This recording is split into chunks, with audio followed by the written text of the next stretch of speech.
जय हिंद दोस्तों। आज की इस क्लास में हम लोग यूपी की जनगणना को कंप्लीट करने वाले हैं। पिछले वीडियो में हम लोगों ने भारत की संपूर्ण जनगणना को कंप्लीट किया था। तो दोनों जनगणना यूपी और भारत, अगर आप यूपी का कोई भी एग्जाम देने जा रहे हो तो उसमें यूपी और भारत की जनगणना से कम 2 से 3 क्वेश्चन मिला करके आपसे एग्जाम में पूछता है। तो यूपी की जनगणना आज हम लोग क्लियर करेंगे। इससे पिछले वीडियो में हमने भारत की जनगणना को कंप्लीट किया था। तो चलिए दोस्तों, क्लास हम लोग शुरू करते हैं। उससे पहले जितने लोग चैनल पर नए हैं वो लोग चैनल को सब्सक्राइब करके और बेल आइकन को प्रेस करके जरूर रख लें, ताकि जितने वीडियो बनाए उनका नोटिफिकेशन आपको मिल जाए। आपको बता दें कि आप अगर यूपीएसआई की तैयारी कर रहे हो तो यूपीएसआई में हमने ये टॉपिक मूल विधि के पूरे कंप्लीट कर दिए थे, जिनकी प्लेलिस्ट बनी हुई है। आप जाकर के वीडियो उनका देख लीजिएगा। पीडीएफ इसकी भी प्रोवाइड हो जाएगी। और भारत की जनगणना जो भी टॉपिक हम स्टैटिक स्पेशल पढ़ा रहे हैं वो सारे टॉपिक पेड बैच में हम आप लोगों के लिए डाल देंगे। तो निश्चिंत रहिएगा, नोट्स बनाने की ज़रूरत नहीं है। इसकी भी जैसे हमने पीडीएफ प्रोवाइड कराई, ऐसे यूपी की जनगणना की प्रोवाइड कराएंगे। ये देखिए, भारतीय संविधान में इतने टॉपिक हमने कंप्लीट कर दिए। प्लेलिस्ट बनी हुई, आप लोग जा करके देख लीजिएगा। ये जो टॉपिक बचे हैं, शेष टॉपिक भी हम एग्जाम से पहले पहले जनवरी के और पहले ही कंप्लीट करा देंगे, ठीक है। ऐसे यूपी स्पेशल में इतने टॉपिक हम लोगों ने कंप्लीट कर लिए हैं पूरे। तो आप जा करके प्लेलिस्ट या तो वीडियो आप देख करके नोट्स बना लो, या तो फिर आप पीडीएफ ले सकते हो, कोई दिक्कत उसमें नहीं है। तो चलिए आज की क्लास हम लोग सबसे पहले शुरू करते हैं। देखते हैं, सबसे पहले हम आप लोगों को बताना चाहेंगे कि जनगणना का इतिहास हमने पिछले भी वीडियो में बताया था। यहाँ भी आप लोग अगर कुछ नए यूजर्स होंगे तो वो लोग अच्छे से समझ लें इन बातों को। तो आप समझ लो इन चीज़ों को अच्छे से कि जो जनगणना है हमारी, जो पहली बार जनगणना हुई थी 1872 में हुई थी, लॉर्ड मेयो के समय। किसके समय? ये देखो, दोनों से एक क्वेश्चन निकल के आता है। किसके समय हुई थी? लॉर्ड मेयो के समय में हुई थी। लॉर्ड मेयो के समय में हुई थी। और अगर बात करें कि नियमित जनगणना, यानी जो 10 सालों की जनगणना जो नियमित हो गई, 10 की जनगणना जिसको कहते हैं, वो कब से प्रारंभ हुई? तो लॉर्ड रिपन के समय में 1881 से प्रारंभ कर दी गई थी। जनगणना की स्थिति में देख लें कि स्वतंत्रता के बाद ये 7वीं जनगणना है, और शुरुआत से यानी 1872 से ये 15वीं जनगणना है। इस बात को आपको याद रखना है। तो क्वेश्चन आपसे क्या फ्रेम हुए यहाँ पे? क्वेश्चन आपके लिए ये और दो, ये इनसे 1 नंबर का आपका क्वेश्चन बनता है। आप इसको बस अच्छे से याद रखिएगा। 1872 में जब पहली बार जनगणना हुई वो लॉर्ड मेयो के समय में हुई थी। जब नियमित 10 साल की जनगणना चालू हुई, हर 10 वर्ष में होने वाली जनगणना, तब वो 1881 में लॉर्ड रिपन के समय में चालू हुई। स्वतंत्रता के बाद ये 7वीं जनगणना है, और स्टार्टिंग से अगर जोड़ा जाए 1872 से तो ये 15वीं जनगणना काउंट करी जाती है। उस समय आयुक्त कौन थे? तो सी चंद्रा मौली थे। 2021 की जो जनगणना है, वर्तमान आयुक्त कौन है? तो मृत्युंजय कुमार नारायण जी हैं। हमने एक क्वेश्चन आपको बताया था कि जो जनगणना कराया जाता है तो जनगणना में कौन सा मंत्रालय इसका जिम्मेदार होता है? तो गृह मंत्रालय। गृह मंत्रालय ही जनगणना को ऑर्गेनाइज करता है, वही पूरी जिम्मेदारी लेता है और लास्ट में रिपोर्ट भी पेश करते हैं।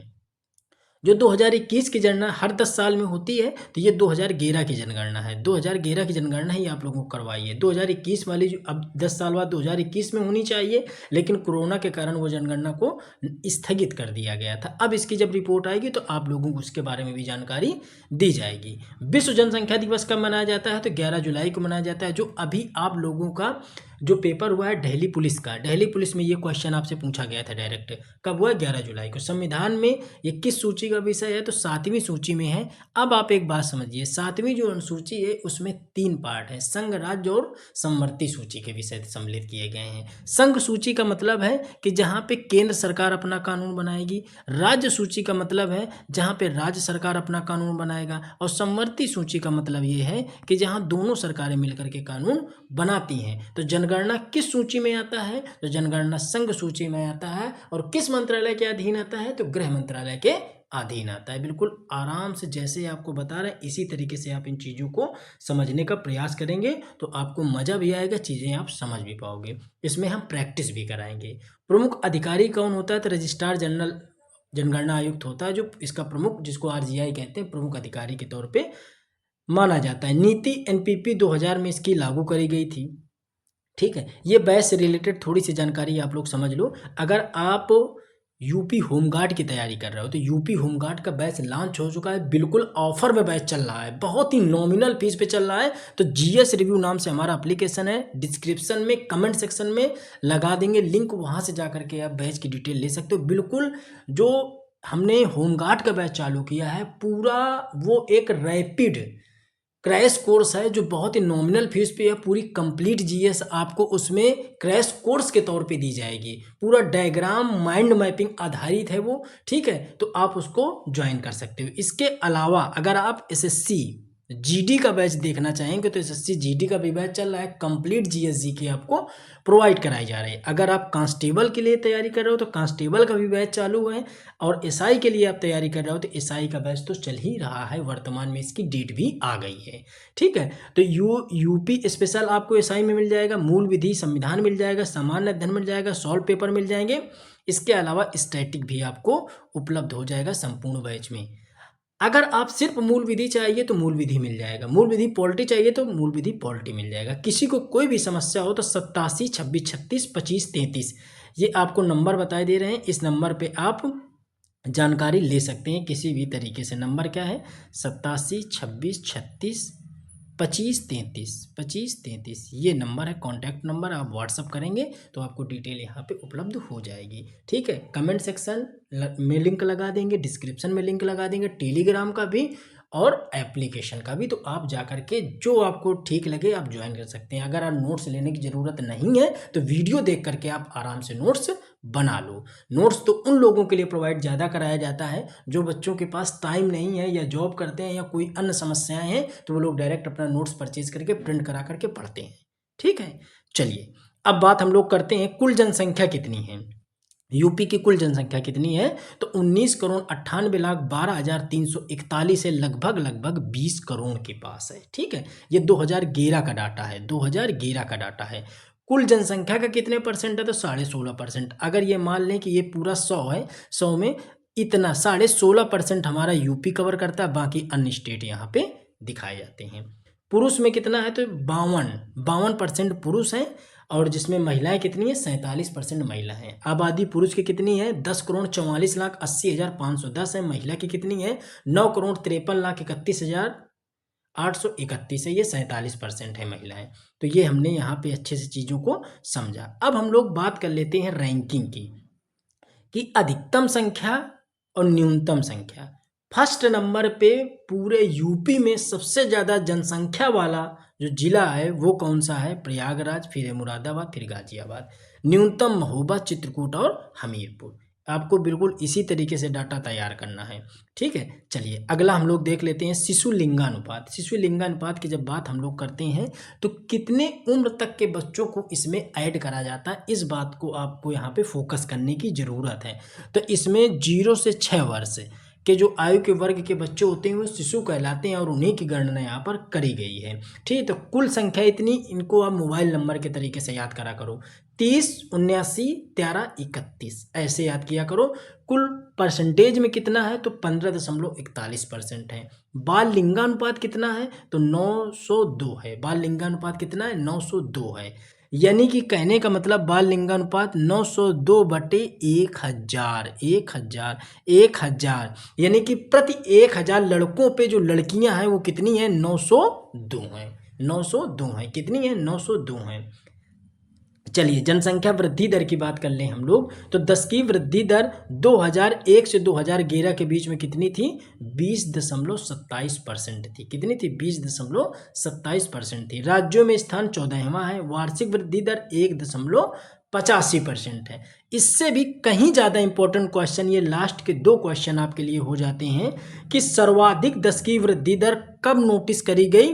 तो 91 से 2001 के बीच में करी गई, जब 25.85% थी। और न्यूनतम कब नोटिस करी गई? तो 51 से लेकर के 61 तक, जहाँ पे 16.38% थी। ये कहाँ की है? तो ये यूपी की 10 की वृद्धि दर की हम लोग बात कर रहे हैं।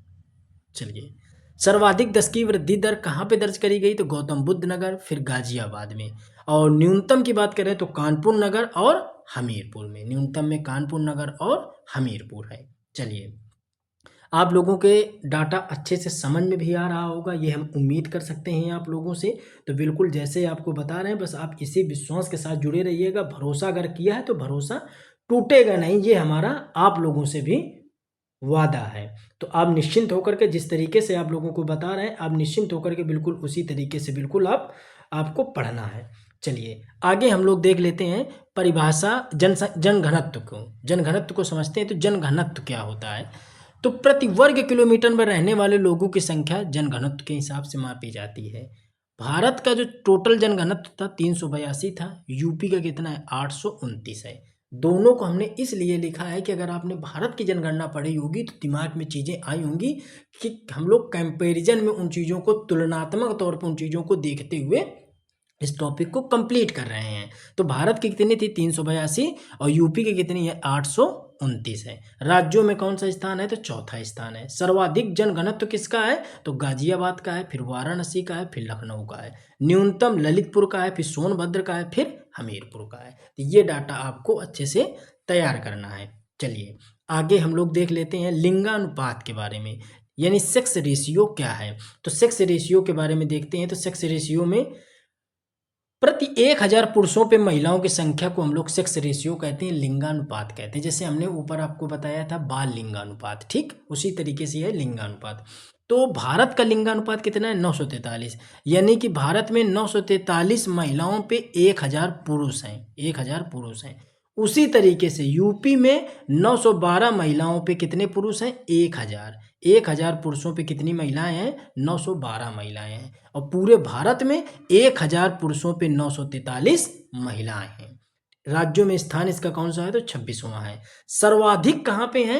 तो सर्वाधिक जो लिंगानुपात है वो है जौनपुर। कहने का मतलब 1000 पुरुष में महिला कितनी है? 1024, यानी 24 और अधिक हैं। पुरुष महिला अगर बराबर हो गए उसके बाद भी 24 वो ज़्यादा हैं महिलाएं। इसी तरीके से आजमगढ़ 1019। न्यूनतम कहाँ पे है? तो गौतम बुद्ध नगर, यानी 1000 पुरुषों में 851 ही महिलाएं हैं। बागपत हमीरपुर में 861 का डाटा है। तो ये चीज़ आप अच्छे से समझ रहे होंगे और शायद इसमें कोई ऐसी बात नहीं लिखी है जो आपको समझ में ना आए। चलो आगे हम लोग देखते हैं साक्षरता, यानी लिटरेसी रेट को हम लोग समझने का प्रयास करते हैं। लिटरेसी रेट से एक क्वेश्चन सबसे पहले जो आता है कि साक्षर किसको कहा जाता है, तो हम लोग तुरंत बताते हैं ऐसा व्यक्ति या ऐसा आयु वर्ग जो जिसकी उम्र 7 या 7 वर्ष से ज़्यादा हो और वो व्यक्ति पढ़ लिख सके, उसको हम लोग साक्षर कहते हैं। उम्र निर्धारण क्या है? 7 वर्ष। बाल लिंगानुपात में उम्र निर्धारण क्या था? 0 से 6 वर्ष। क्या था? 0 से 6 वर्ष वो बाल लिंगानुपात का है। और साक्षरता दर में क्या है? 7 या 7 वर्ष से अधिक। ये क्वेश्चन पूछा भी गया था यूपी पुलिस में। आप लोग PYQ उठा करके देख लीजिएगा, आप खुद ही बोलेंगे कि ये क्वेश्चन सर आया था। ठीक है, इसलिए इन बातों पर जोर दे के कहते हैं जो कीवर्ड्स होते हैं वो अपने आप बताते हैं कि क्वेश्चन यहाँ से फ्रेम करा जा सकता है। तो आप लोग प्लीज़ उन बातों पे ध्यान दिया करिए। सिर्फ पढ़ना, कॉपी पेन लेकर के बैठ के सिर्फ नोट कर लेना ही सब कुछ नहीं होता है। उस कंटेंट को दिमाग में इस तरीके से फीड करना, उसका एक सिनेरियो दिमाग में, माइंड में चढ़ा लेना, ये सबसे बड़ी कला होती है। इसी को स्मार्ट स्टडी कहा जाता है। कीवर्ड्स आपको खुद ही दिखने लगेंगे कि क्वेश्चन कहाँ से पूछ सकता है।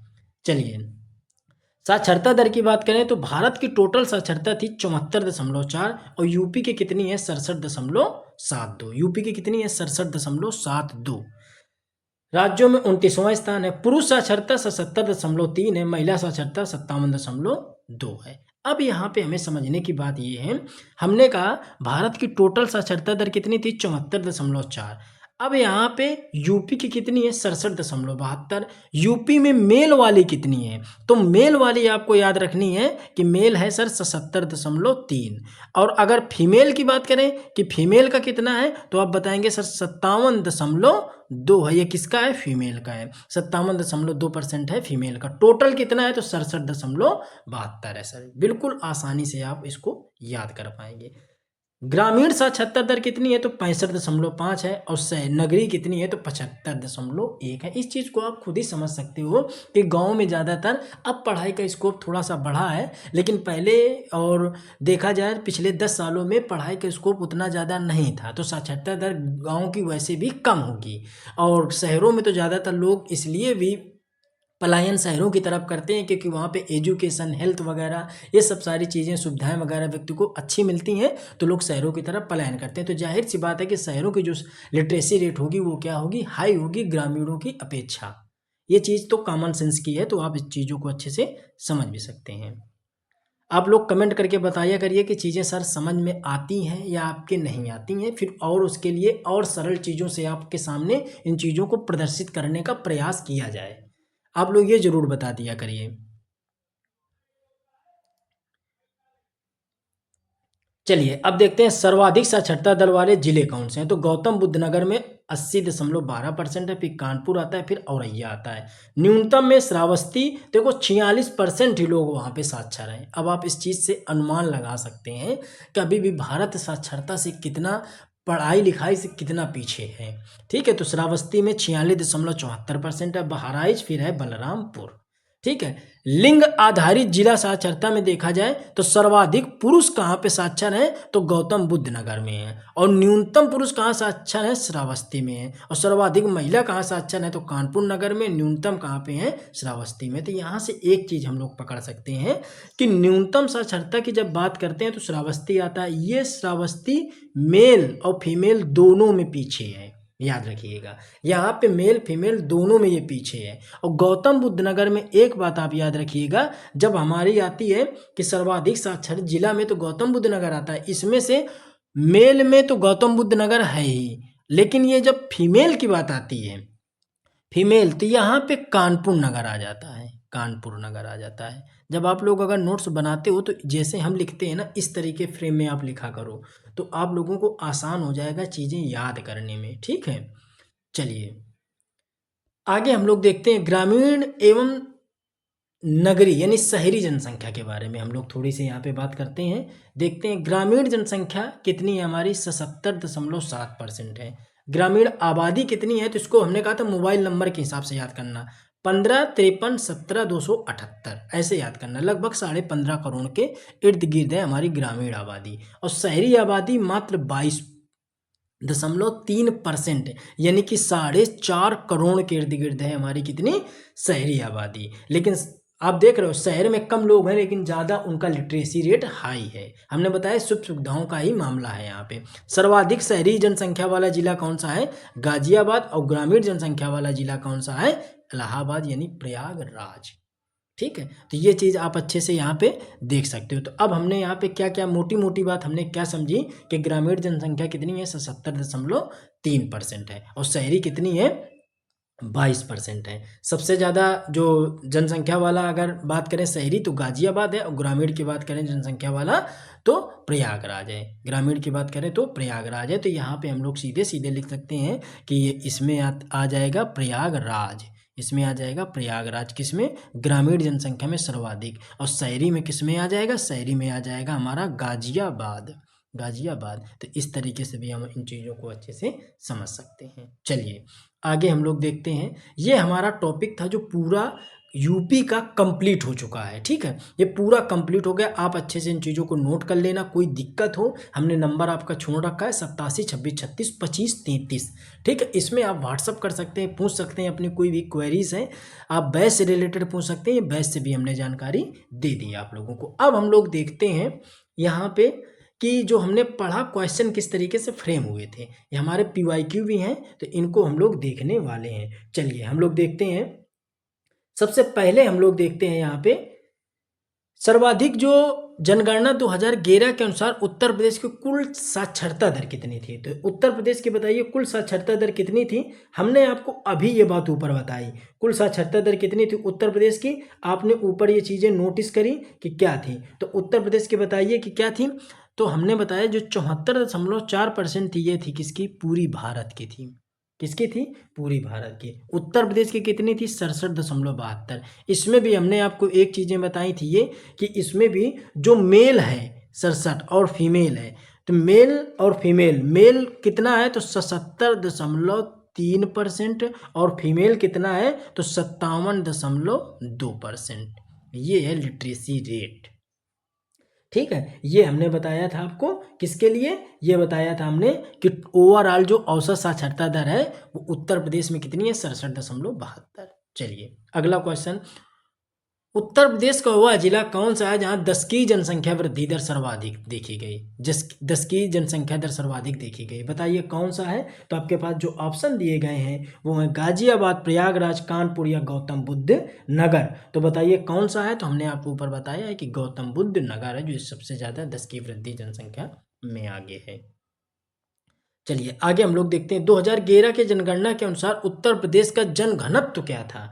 हमने जनघनत्व वाले में भी बताया था आप लोगों को कि ऐसे क्वेश्चन आपसे फ्रेम होते हैं तो इनको आप अच्छे से याद रखिएगा। तो जनघनत्व के लिए हमने आपको ऊपर बताया है, तो ये क्वेश्चन आप हमें कमेंट करके बताइएगा कि सर इसका जनघनत्व ये है। अगर आपने ईमानदारी से पढ़ा होगा तो कमेंट सेक्शन में जवाब आपका आएगा। सीरियस स्टूडेंट लगातार उन चीज़ों पे काम करते हैं, कोई भी कन्फ्यूजन होता है तुरंत वो मैसेज डालते हैं, क्वेरी करते हैं, पूछते हैं। आप उससे निश्चिंत रहो बिल्कुल। अगर आपको लगता है तो आप भले ही बैच लिए हो या ना लिए हो, उससे कोई फर्क नहीं पड़ता। एक टीचर का काम ही है कि बच्चों को सही दिशा और सही दशा में उनको खड़ा करना। तो अगर आपको प्रॉब्लम है तो आप बिल्कुल बेहिचक आप मैसेज डाल सकते हैं, आपको जवाब दिया जाएगा, निश्चिंत रहिएगा।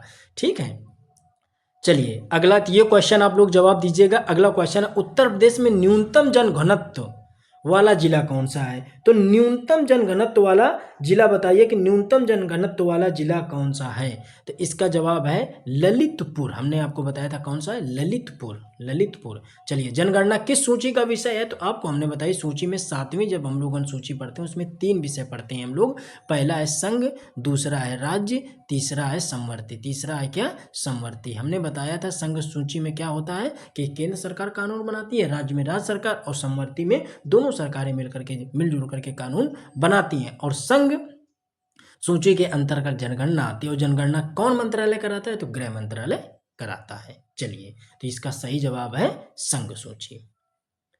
चलिए अगला क्वेश्चन हम लोग देख, उत्तर प्रदेश की जनसंख्या भारत की कुल जनसंख्या का लगभग कितने परसेंट है? अभी हमने आपको ऊपर बताया था कि कितने परसेंट है, यह तुरंत ही बताया था कि कितने परसेंट है, तो 16.16% है। ठीक है, लगभग 20 करोड़, कितनी? 20 करोड़ की आबादी देखने को मिली है। चलिए 2011 के जनगणना के अनुसार उत्तर प्रदेश में ग्रामीण जनसंख्या कितने परसेंट है? अब ग्रामीण जनसंख्या की बात पूछ रहा है, हमने आपको ऊपर बताया था। देखो एक बात याद कर लो, या तो आप शहरी जनसंख्या याद कर लो, ठीक है, या तो आप ग्रामीण याद कर लो। एक याद कर लोगे तो एक का डाटा आप आसानी से निकाल लोगे। तो आपको हम बता दें कि इसमें 22.3% क्या थी? तो ये जनसंख्या शहरी थी। अब बची कितनी? तो 77.3% क्या हो जाएगी? ग्रामीण हो जाएगी। आपको एक डाटा यहाँ पे याद करना है। चलिए अगला हम लोग देख लेते हैं, उत्तर प्रदेश में सर्वाधिक जनसंख्या वाला जिला कौन सा है? सर्वाधिक जनसंख्या वाला जिला कौन सा है? सर्वाधिक जनसंख्या वाला जिला कौन सा है? तो यहाँ पे प्रयागराज, फिर गाजियाबाद, फिर दूसरे नंबर पे पहले नंबर पे प्रयागराज, दूसरे नंबर पे कौन सा आता है? मुरादाबाद, और तीसरे नंबर पे आता है गाजियाबाद। ठीक है, इस तरीके से ये सीक्वेंस पूरा हो गया। तो अगला जो टॉपिक हमारा होगा वाणिज्य एवं व्यापार, व्यापार एवं वाणिज्य। ये जो टॉपिक है काफ़ी कमेंट्स बच्चों के आए हैं, टेलीग्राम के थ्रू, व्हाट्सएप के थ्रू आए हैं, और वीडियो के कमेंट सेक्शन में प्लीज़ आप कमेंट किया करिए तो ज़्यादा बेहतर रहेगा। और प्लीज़ आप लोग सपोर्ट करिए, वीडियो को ज़्यादा से ज़्यादा शेयर करिए। आपके हिसाब से ये सारे टॉपिक कंप्लीट करे जाएंगे। तो निश्चिंत रहिए, अच्छे से इनका नोट्स बनाइए। दिक्कत है तो आप नोट्स परचेज कर सकते हैं। मिलते हैं अपने अगले वीडियो में, तब तक जय हिंद, जय भारत।